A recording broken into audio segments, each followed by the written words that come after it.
One thing that is a great liberator as an actor is listening. Really learning how to listen.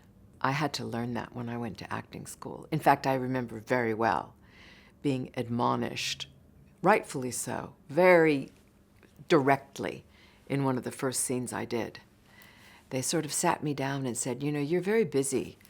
You're very busy with everything that you're doing, but are you really watching the other actor that you're working with?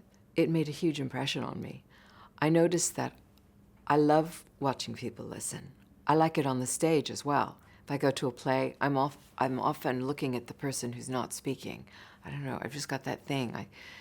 The listening face to me is fascinating. And often if you think about movies that you loved and you think about moments in movies, often the person isn't speaking. The person is just taking something in. And that's the luxury of the camera. And that's why it's wonderful to work on camera, is because the camera really comes to you. When I think of the films especially, it's like it represents a sort of part of my life. And the films that weren't necessarily successful or not even seen maybe by very many people, they inhabit a big part of me as well, because the process of doing them is mine, and the process of making it, however it turns out, that's the only part that's really mine. I try to find myself on uncertain ground in a good way. I try to cultivate that. I'm lucky that I get to do that. So I made this film that's about to come out called Film Stars Don't Die in Liverpool. And wow, that was such an adventure. And I was very much dependent on my partner, Jamie Bell, who I played opposite. I'm very grateful to him.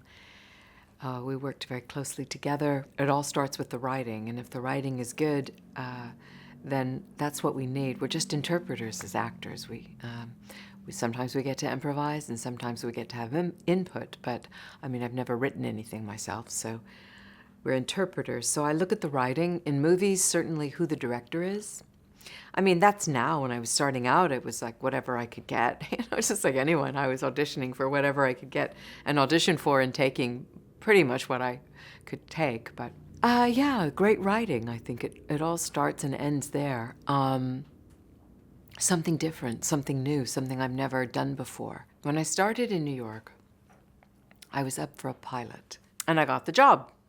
So I shot the pilot, really feeling like I didn't know what I was doing, even though I was a trained actress, but still, cameras, oh my God, cameras, marks, what does that even mean? Marks, I didn't know anything. The big thing with the pilot is it going to go or not? Is it going to be a series? And the day comes when you're finding out. And I got the call from my agent, and he called, Annette, they're picking up the series, but they're not taking you. So that was an option that I hadn't thought of. So basically I was fired, and I'm laughing now, I was so devastated because of my own insecurities. I was confirmed. All my insecurities were confirmed. No, you thought maybe you weren't sexy, you're not, and you're not funny, and you're not it. You don't know how to do it, and you failed. And so anyway, I got fired, and I learned a lot from that. But it was one of those setbacks that kind of at the time I really felt, yeah, but it really was hard. But then, I got through it, and I learned a lot from it.